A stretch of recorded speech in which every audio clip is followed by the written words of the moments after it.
Well, I mean, the documentary came out and, but there's always been allegations and lawsuits about sexual harassment or workplace romances that the woman claims wasn't consensual, or it was like him as the boss, Right. Using their job as leverage and so forth.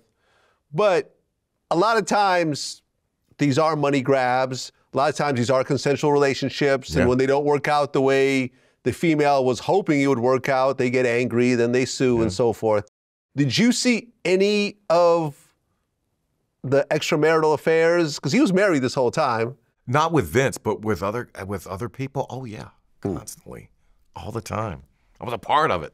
Yeah, absolutely. You messed around with some of the female wrestlers? Absolutely. Yeah. Can you name any names? I won't name them names. But these are names we know. These would do names you know. Okay.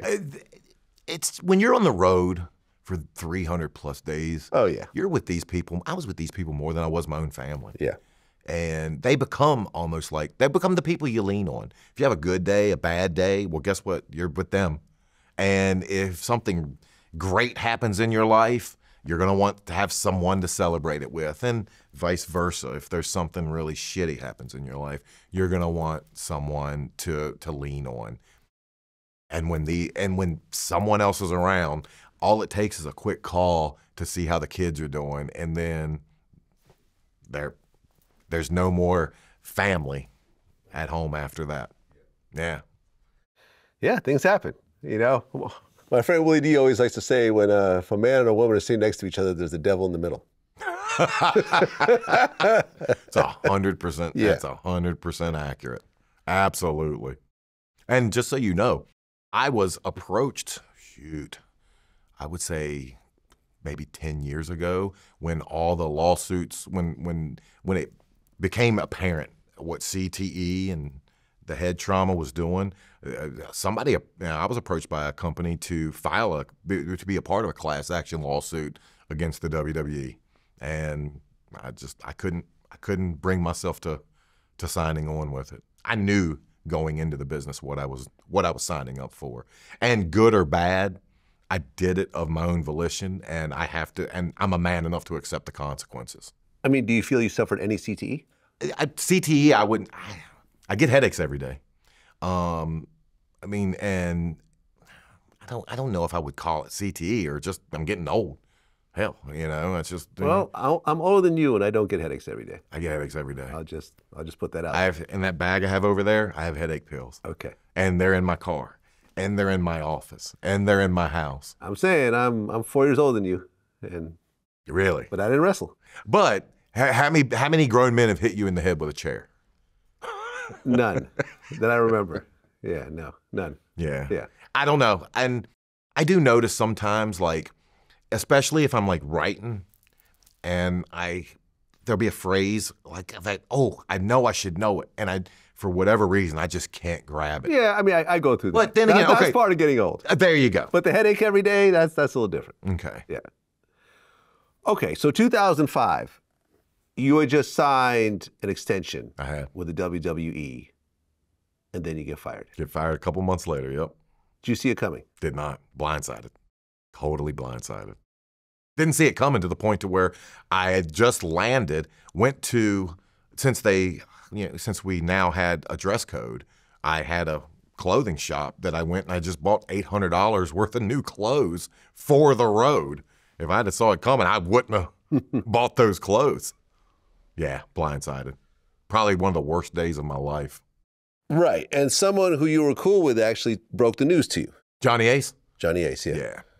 Yeah, and he was, listen, just like with the scout telling me, he was blunt, he was honest, and I could get mad at the situation, but I couldn't get mad at him because what he was telling me, I knew. I mean, he was giving me reasons that I knew. Yeah.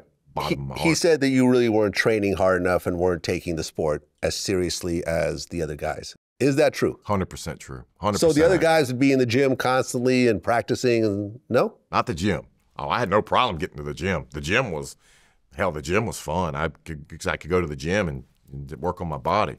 What I wasn't doing was getting down to the ring.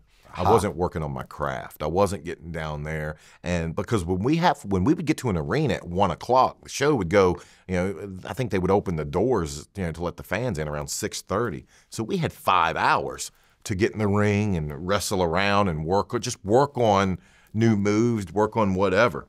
And that's where if I had one thing to go back and undo and redo, it would be that. They would see me down there every chance. They would see me wanting to get better. But I was in my mid-20s, and I was a kid. I loved way more what wrestling could give me than what I could give wrestling, if that makes sense. Well, right, because you're only 29 at the time. Yeah. 28. 28? Yeah. Right.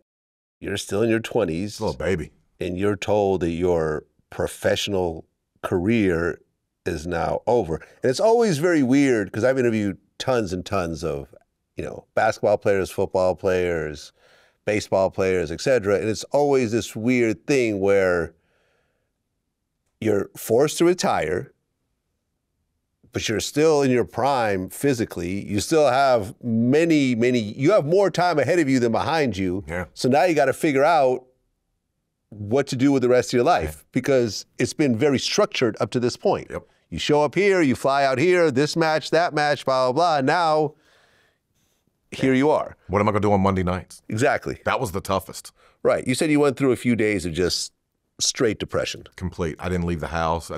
My phone would ring. I didn't talk to anybody. And what I didn't know at the time, because I ignored everyone, is a lot of people got released on that same day. Like a lot of people. And, I probably should have leaned on other guys that were going through the same. But more than anything, I got used to and I enjoyed being known as Maven the Wrestler. That's how people would introduce me. Family members would introduce me. Yeah. And I didn't know what I was going to be if I didn't have that anymore, if I was not Maven the Wrestler. I would come to find out that even now, I'm still Maven the Wrestler. Like, that's still how people view me. But when it's taken away from you, and it's taken away from you abruptly, it was tough. It was very, very tough. It's challenging.